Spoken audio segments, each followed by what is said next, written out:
Hello everyone, welcome back. The today video is about full calendar JS.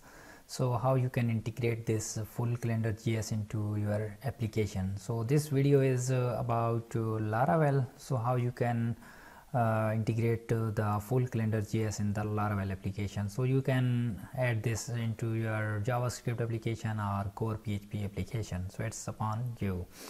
So let me give you a quick demo that why we are using this calendar JS and what is the advantage of using this calendar JS. So let's start it.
Hope you like the demo. So let me explain the purpose of this calendar. So I'm creating this calendar file for my clients. So my client is my client website is this one, and he is running the betting system, and he is handling everything manually. So you can also bet on this website. So I'm building a full-fledged system for my clients to make the manual process digitalize, right?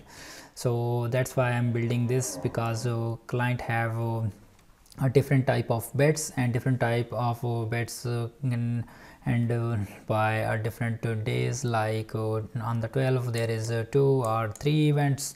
So you can easily drag and drop and create new events on this date. So it's very simple. So these changes will be reflect on the client website. So it's very easy to use the system.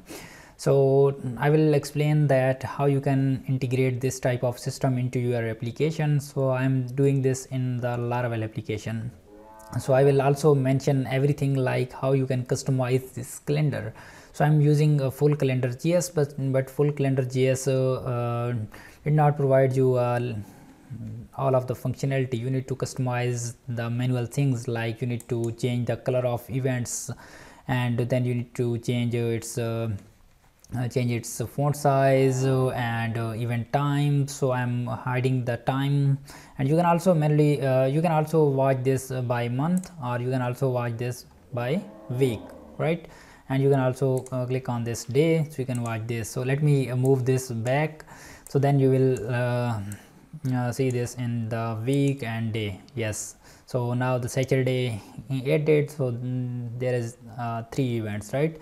So now you can also open this into the day. Great. So this is very useful. So I will explain that everything from the scratch, that how you can integrate this calendar, and then I will manually go to the each series, and first I will create the create event, then update and delete and stuff like that. So hope you like this series. So stay connected.